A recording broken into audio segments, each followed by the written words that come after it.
Graça e paz, irmãos e irmãs, muito bom estarmos aqui mais uma vez, ainda que a noite seja fria, mas o Senhor está conosco, amém?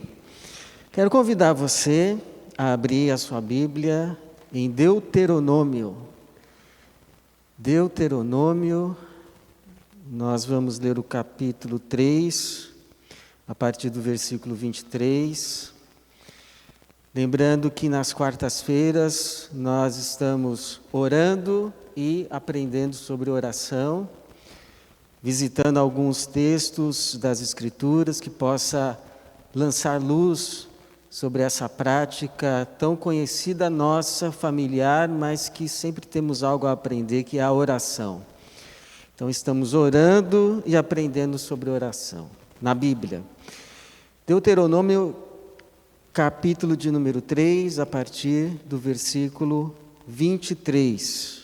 Diz assim, Deuteronômio, capítulo 3, a partir do 23. Naquele tempo, também supliquei ao Senhor, ó Senhor Deus, Tu já começaste a mostrar ao Teu servo Tua grandeza e Tua forte mão. Que Deus há no céu ou na terra que possa fazer as obras e os grandes feitos que fazes. Peço-te que me deixes atravessar, para que eu veja essa boa terra do outro lado do Jordão, essa boa região montanhosa e o Líbano. Mas o Senhor indignou-se muito contra mim por causa de vós, e não me atendeu. Antes me disse, chega, não me fales mais nisso. Sobe ao cume do Pisga e olha para o ocidente, para o norte, para o sul e para o oriente, contempla com os teus olhos, porque não cruzarás o Jordão. Não cruzarás o Jordão. Mas dá ordens a Josué, anima-o e fortalece-o, porque ele atravessará à frente deste povo e o guiará na conquista da terra que verás. Obrigado, Senhor.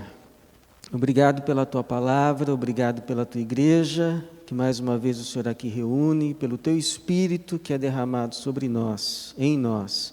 Pedimos que agora o Teu mesmo Espírito se revele, nos trazendo compreensão, discernimento da Tua palavra, a palavra que o Senhor nesta noite envia para a edificação da Tua igreja e a concretização da nossa salvação, que é nos tornarmos a imagem de Cristo. Em nome dele que oramos. Amém. Amém. Você sabe ouvir um não? Tem gente que diz assim, eu não aceito um não como resposta. Tem gente que tem muita dificuldade de ouvir um não de uma pessoa, de ouvir um não de Deus, até porque os nossos pedidos para nós sempre nos parecem assim tão legítimos, não haveria razão alguma porque o Senhor nos haveria de dizer não, mas a verdade é que sim, há algumas orações Deus nos reserva uma palavra com 3 letras, N-A-O, tio, não. Não. E foi o caso aqui de Moisés, no texto que lemos, você sabe, ou pelo menos deve saber o contexto. Moisés sofria com um povo rebelde, com um povo de coração empedernido, não muito diferente de nós, eu acho que às vezes é um povo até mais fácil que nós mesmos, pelas condições que eles existiam lá, atravessando um deserto, nós costumamos murmurar e reclamar, inclusive de coisas menores, do que eles reclamavam, do que eles murmuravam. Na verdade, tudo que a Bíblia descreve, a Bíblia mesmo diz, Paulo fala que tudo que está escrito é para o nosso ensino. Tudo que está escrito nos revela duas pessoas, nos revela a Deus e nos revela a nós mesmos, quem nós somos. A Bíblia nada mais é do que o espelho da vida sobre a luz divina. Nos mostra quem é Deus, mas nos mostra também quem nós somos. E Moisés, lidando com aquele povo, em determinado momento, aquele povo murmura. Aquele povo reclama porque não havia água para o povo. Falta de água. Mas era uma falta de água num deserto. Eles olhavam para um lado, para o outro, só viam areia, não viam sinal de água, e a primeira reação foi a sua reclamação, a sua murmuração, a sua revolta contra os líderes. Nada novo. O povo sofre, o povo reclama com e dos seus líderes. E eles então se revoltam, eles se rebelam contra os seus dois líderes, Moisés e Arão. Por que que vocês não deixaram a gente no Egito? Por que nos trouxe a esse deserto, onde não há água para o povo? Moisés, dessa vez, ele fica muito irado. Ele fica muito indignado. Ele vai falar com o Senhor junto com Arão, e Deus, mais uma vez, responde. E a orientação de Deus é clara. Olha, você vai, fale à rocha e eu responderei. Haverá água para o povo.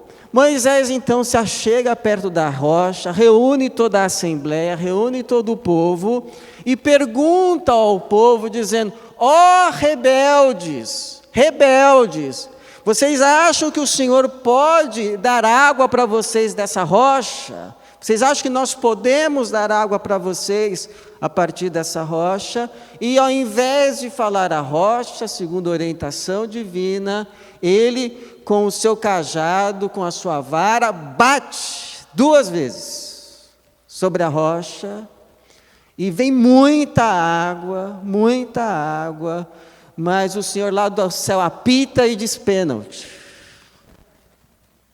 Pênalti. Falta. Você não me santificou diante da comunidade. Eu disse para falar a rocha, não bater na rocha. Olha que dá os momentos de nervoso. Os momentos de nervoso. Que faz a gente fazer e depois vem as consequências. E o Senhor diz: você nem Arão entrarão na terra que eu prometi dar aos seus pais, a Abraão, a Isaque, a Jacó. E eu imagino como ficou o coração de Moisés quando ouviu isso. Depois de tudo que eu passei, Senhor, depois de tudo que eu sofri com esse povo, o Senhor me manda para o Egito, o Senhor me faz enfrentar Faraó, o Senhor manda as 10 pragas, o Senhor guia esse povo pelo deserto. Eu tenho aguentado esse povo até agora, e por causa de uma falta, pois é, Deus é santo. E Moisés, ele está aqui já muito idoso, ele está aqui no final da vida, ele já está entregando o cajado para Josué, e ele está dando as suas últimas palavras, é como se fosse um discurso de despedida. E ele está relembrando tudo o que ele passou com o povo nesse livro de Deuteronômio, e ele está também relembrando a lei que ele foi usado por Deus para escrever. E ele está relembrando desse dia. E ele está falando para esse povo, e ele revela uma coisa muito interessante, mostra o quanto Moisés também era humano como nós. Houve algum momento, lá depois que ele ouviu essa resposta, você não entrará na terra, mas houve algum momento ali, depois que Moisés se chega a Deus e pede para Deus rever a decisão. Ele, em algum momento lá da sua intimidade com o Senhor, em oração, você sabe que Moisés era um homem de oração, ele precisava de tempos em tempos se ausentar da comunidade, se recolher e estar com o Senhor, e aí ele voltava com o rosto brilhando. Então você precisa, de tempos em tempos, fazer como Moisés, viu? Desliga o celular, ninguém vai morrer não, e se morrer você vai ficar sabendo. Desliga esse bendito desse celular e vai orar. Vai orar para você voltar com uma resposta à situação que você está enfrentando e não ver resposta. Depois você liga de novo, faz os contatos, mas você precisa estar em contato também com o Senhor, com Jesus, você e Deus. Você vai voltar com o seu rosto brilhando também. Então Moisés tinha esses momentos. E num desses momentos com o Senhor, ele diz aqui no versículo 25 como foi essa oração dele: peço-te. Ele não está reivindicando, ele está humilde. Ele chega para o Senhor e diz: olha, eu peço-te que me deixes atravessar. Poxa, me deixa atravessar, para que eu veja essa boa terra do outro lado do Jordão, essa boa região montanhosa e o Líbano, porque, olha, há 40 anos eu só vejo o deserto. Me deixa ver essa boa terra. Aliás, 80. Mas o Senhor indignou-se muito contra mim por causa de vós e não me atendeu. Não me atendeu. Antes me disse: chega. Chega. Não me fales mais nisso. Que resposta. Que resposta. Eu fico me perguntando quantas vezes Deus já não me respondeu isso e eu não entendi. Chega. Já falou muito. Não é por muito falar que você vai ser ouvido. Não me fales mais nisso. Eu já dei a resposta. Não me fales mais nisso. E aí fica a pergunta, né? Como é que a gente lida com as negativas do Senhor? Como é que a gente entende isso, esse não atender, esse dizer não, esse basta, esse já chega, esse já falou demais nisso.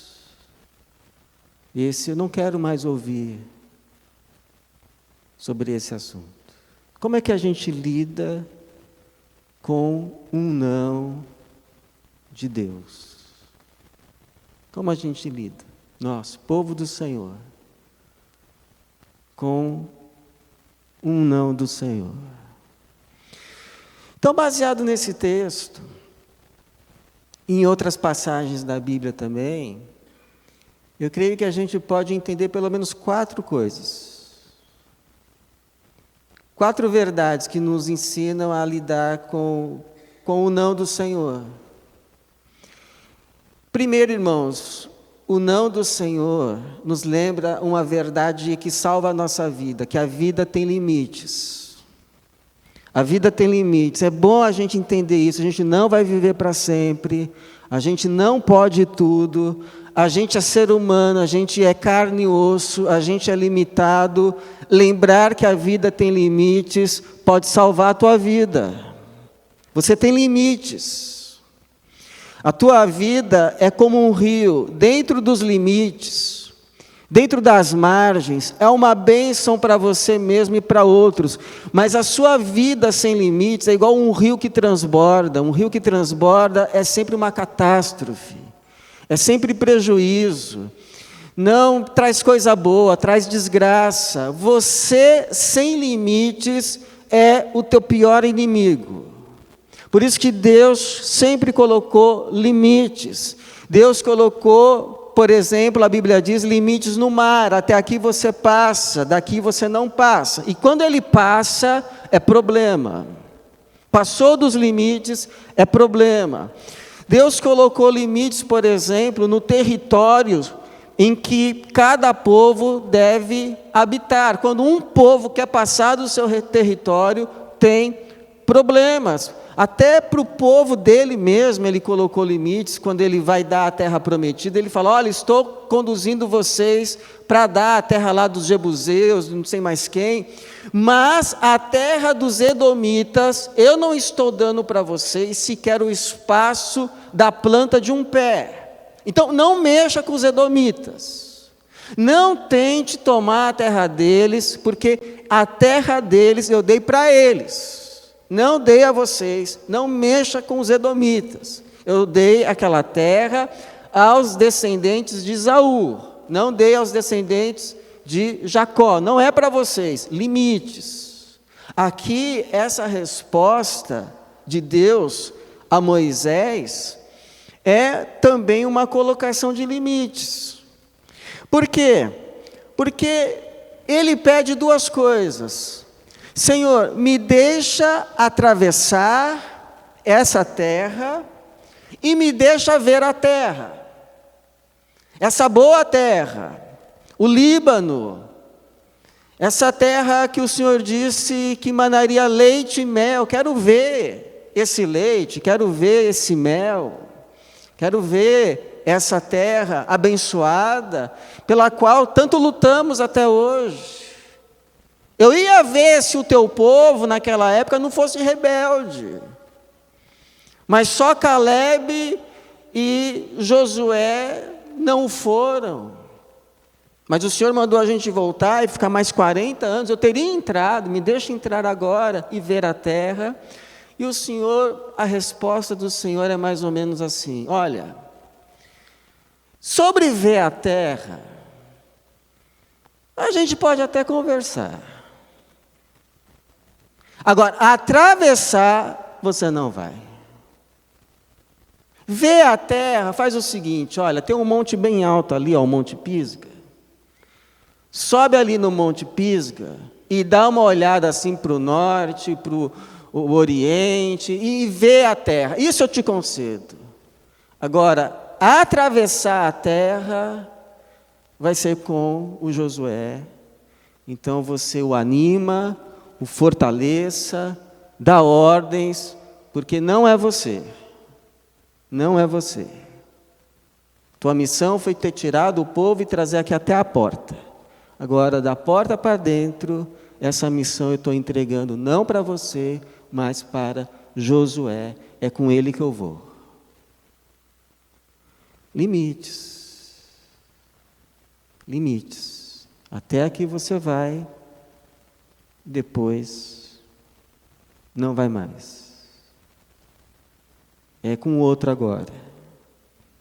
Esse é o teu limite, Moisés. Até mesmo Moisés, o grande Moisés, precisou aprender limites. Por que a gente precisa aprender sobre limites? Porque nos livra de devaneios. Às vezes eu vejo no mundo do esporte, sujeito a um craque no basquetebol, aí no final da carreira ele vai inventar de jogar beisebol. Para que isso, gente? O sujeito é medalhista olímpico nos 100 metros, aí no final da carreira vai inventar de jogar futebol. E saber os limites nos abençoa e é uma bênção para outros. Você, dentro dos teus limites, você vira uma bênção em potencial. Você, dentro dos teus limites, você abençoa outros, você abençoa a tua casa. Você abençoa a tua família, você abençoa o teu casamento, você abençoa a tua igreja, você abençoa o mundo quando você reconhece os teus limites e se contenta em ficar, ok, esses são os meus limites, é aqui que eu vou ser bênção, é aqui que eu vou abençoar. Passando daqui eu já não estou mais abençoando, então eu preciso conhecer os meus limites. Por exemplo, teve um missionário, século e meio atrás, que viu no Brasil uma terra muito frutífera para o Evangelho, um americano. Não era missionário, era um americano. E ele pensou em se apresentar como missionário para vir ao Brasil, porque ele já tinha vindo uma vez, viu a terra, falou, essa terra aqui vai receber o Evangelho. Aí voltou para os Estados Unidos, começou a fazer uma propaganda e pensou em ele se apresentar. Só que de repente ele parou para pensar e falou, não, peraí, eu já com a minha idade, mais de 50, ir para uma outra terra e começar um trabalho pioneiro, não, eu acho que não é para mim, não. Eu não vou, mas eu posso fazer uma coisa, dentro dos meus limites, dentro das minhas limitações, eu vou preparar um casal jovem para ir. E foi isso que ele fez. Animou um casal jovem para vir, e esse casal veio. Sabe que casal foi esse? Casal Bagby. Casal cujo marido, inclusive, foi o plantador dessa igreja. Então, saber os limites. Você vai ser uma bênção, vai ser um instrumento nas mãos do Senhor. Talvez não para fazer, mas para motivar outros, para ser um canal de bênção para outros. Por isso que uma oração que a gente precisa aprender a fazer é: Senhor, ajuda-me a saber, conhecer, reconhecer e aceitar os meus limites. Essa oração, a Bíblia diz, Moisés fala, o próprio Moisés vai te fazer uma pessoa sábia. Ele mesmo depois escreve no Salmo 90, ensina-nos a contar os nossos dias, os nossos limites, para que alcancemos um coração sábio. Então louve a Deus por um não, porque isso te lembra esse princípio da vida e de vida. A vida tem limites. Você não é infinito, você é finito. Segundo, um não de Deus a uma oração pode ser um sim para outras coisas. Por exemplo, a vida de Moisés foi uma vida muito bonita. Se você for parar para ver, seus primeiros 40 anos na corte egípcia, aprendendo a língua, aprendendo a cultura, aprendendo como lidar com os egípcios, como eles pensam, seu modus vivendi, sua filosofia de ver, de ser, de enxergar, como tratar as coisas, a lei, etc. Seus outros 40 anos no deserto, pastoreando os rebanhos do seu sogro Jetro. Lá nos seus próximos 40 anos, Moisés vai aprender como pastorear no deserto. Quais são os segredos do deserto? E aí então, com 80 anos, Deus usa os últimos 40 anos de Moisés para ir libertar o povo do Egito, ter que tratar com o faraó, por isso todo o aprendizado da cultura egípcia, e depois conduzir esse povo como um rebanho, aonde mesmo? No deserto, onde ele havia aprendido. Por isso que alguns dizem que Deus preparou Moisés 80 anos para usar 40. Então você acha aí que já está passando o tempo? Deus não vai desperdiçar nada da sua vida. Deus não vai desperdiçar o que você aprendeu, o que você sofreu. Deus vai usar no tempo certo, da forma que Ele decidir. Mas Ele há de fazer. Então a vida de Moisés foi muito assim bem estruturada por Deus. Moisés talvez nem imaginava, mas Deus estava ali conduzindo, estruturando tudo. E uma vida bonita. Agora fica a pergunta: será que se Moisés, ao contrário do que Deus determinou, tivesse cruzado o Jordão, como ele pediu, tivesse atravessado, será que a vida dele terminaria bonita como terminou? Fica a pergunta. Porque no caso de um rei chamado Ezequias, foi isso que aconteceu. Deus já tinha determinado, olha, Ezequias, arruma a tua casa, porque você não vai ser curado dessa doença. Você vai partir. E aí o Ezequias, que foi um excelente rei, ele se volta para a parede e começa a chorar. E começa a clamar, e começa a orar, e começa a dizer, mas Senhor, tem misericórdia, lembra-te como eu te servi, lembra-te o rei que eu fui para esse povo. E aí nesse caso, Deus fala lá para o profeta Isaías, que tinha dado a notícia da morte, volta lá, vai. Isaías estava no meio do pátio, já indo embora. Deus o interpela e fala, volta lá.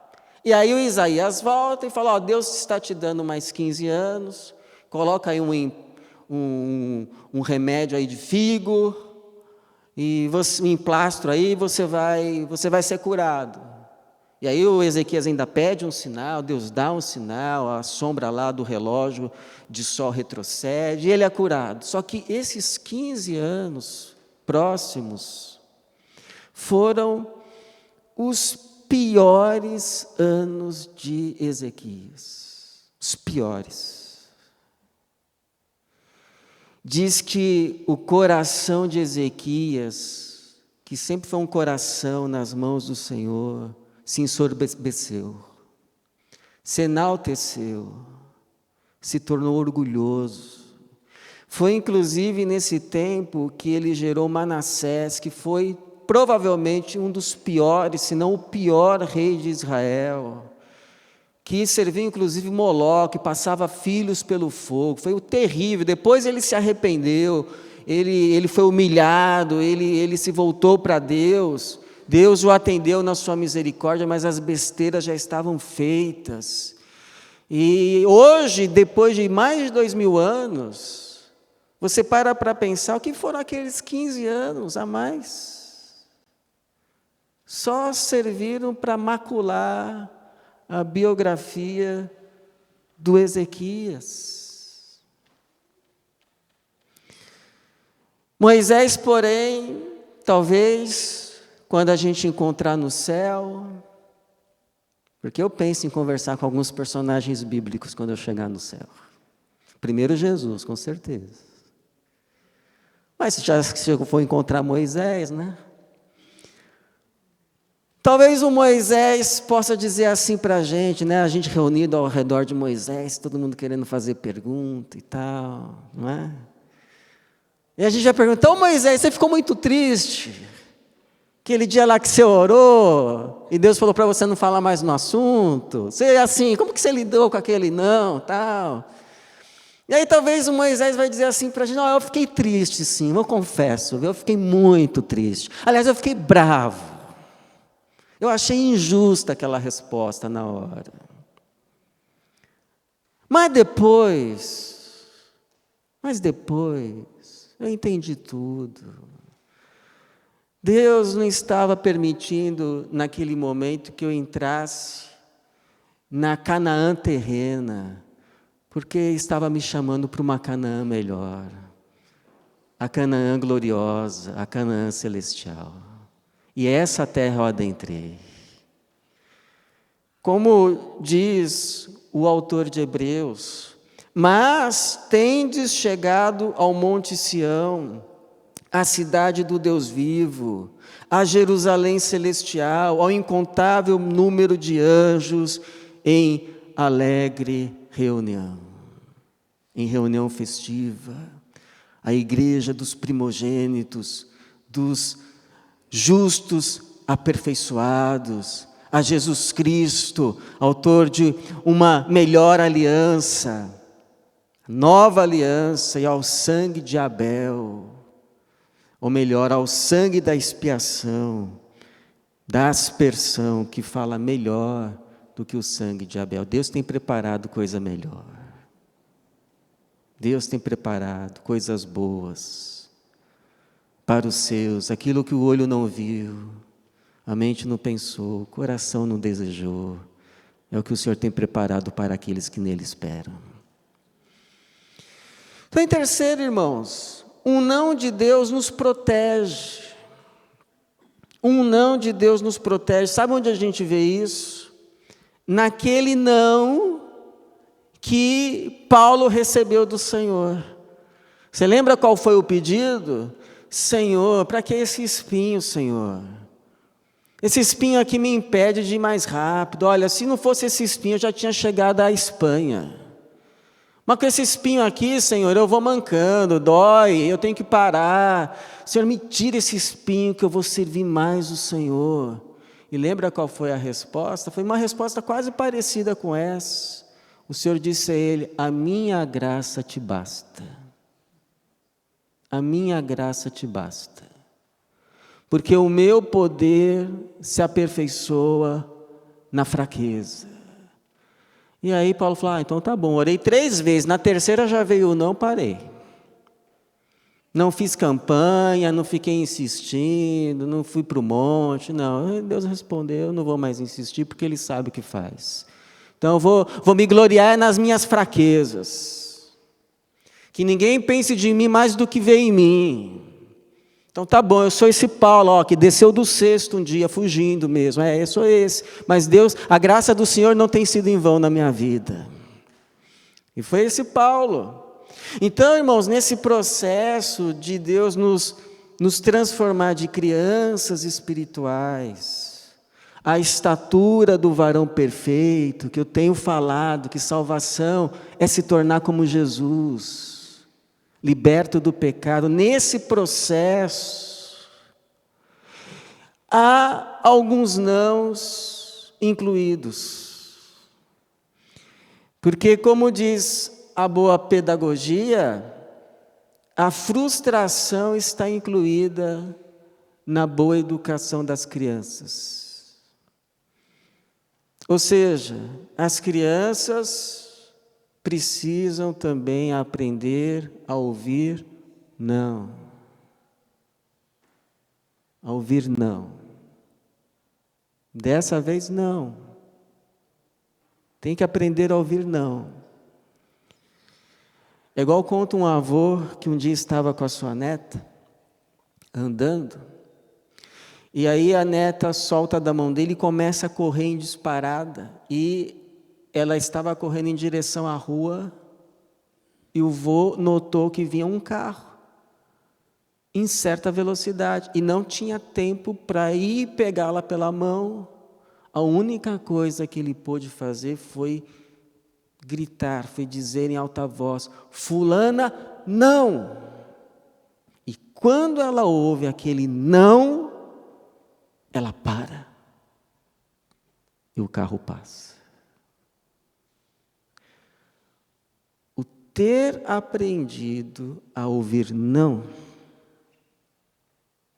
e atender, ao invés de se rebelar, salvou a sua vida. E salva a tua também. Então, quando Deus te disser não, atende. Se rebelar contra um não de Deus é se rebelar contra o teu próprio bem. Se rebelar contra o teu próprio bem. Então, se Deus está dizendo não, se Deus está fechando a porta, é porque alguma boa razão Ele tem. Talvez você não entenda agora, mas como disse Jesus, você vai entender depois. E ainda vai louvá-lo por isso. Porque Ele é bom e a sua misericórdia dura para sempre. Ela se renova a cada manhã. Grande é a sua fidelidade. Ele é fiel. Se Ele diz não, louve a Deus por isso. Ele sabe o que faz e Ele te ama. Te ama. Amar no sentido de sempre buscar o teu bem. Sempre. A única coisa que Deus quer para você é o teu bem. Ele é o que mais busca o teu bem. Deus. A única coisa que Deus faz é buscar o teu bem. Só isso. Ele só quer uma coisa: o teu bem, teu sumo bem. E por fim,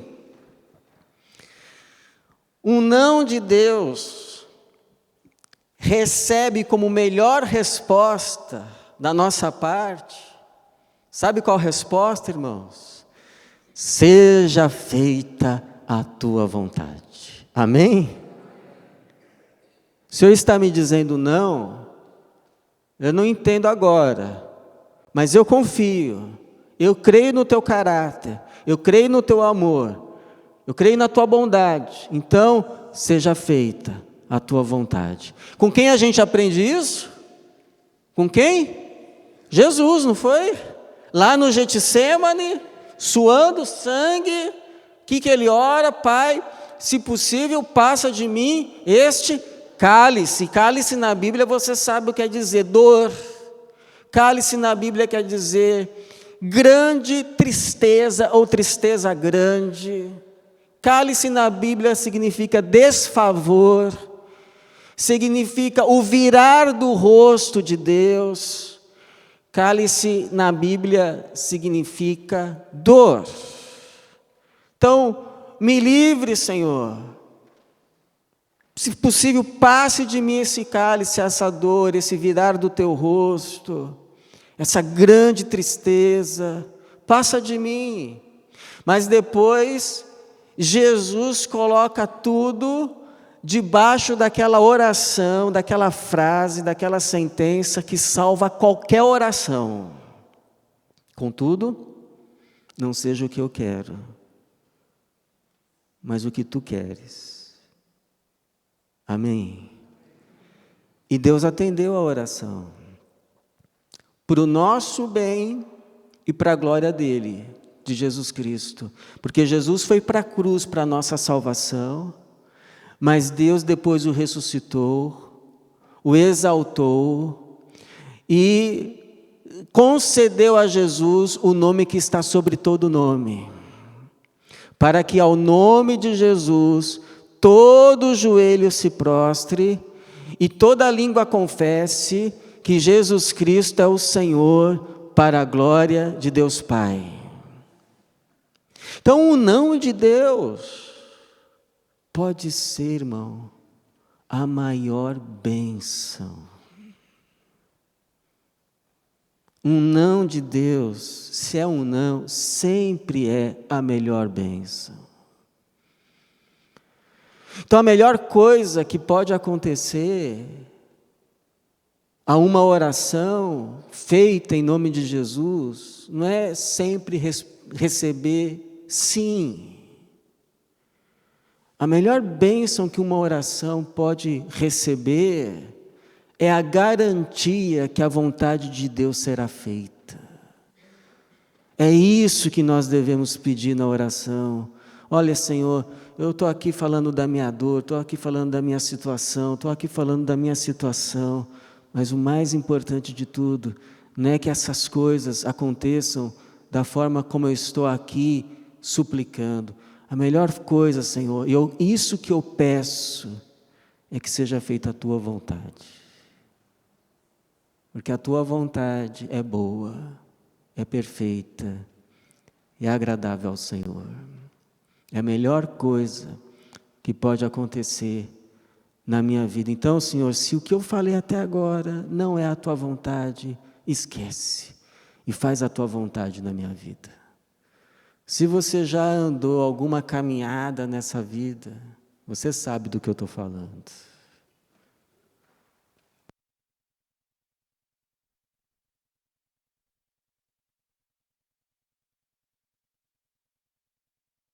A melhor coisa que pode acontecer é a vontade do Senhor sendo feita na nossa vida. Essa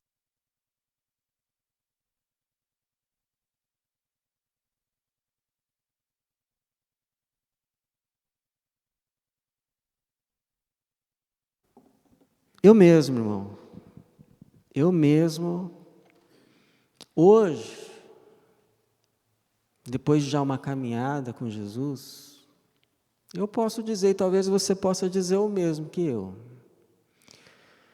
preciso agradecer a Deus,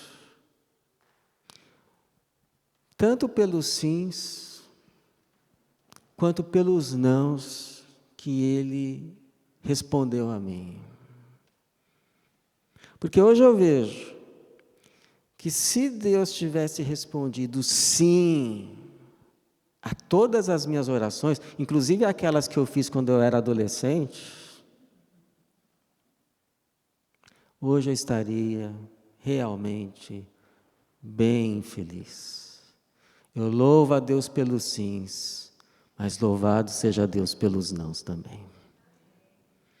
É claro que não é fácil sempre a gente ouvir um não, né?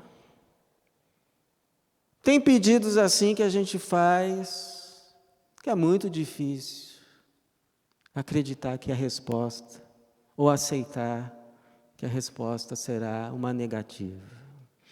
Mas a gente pode, pela fé, irmãos, entender e crer e saber que um não de Deus será um sim para uma coisa melhor.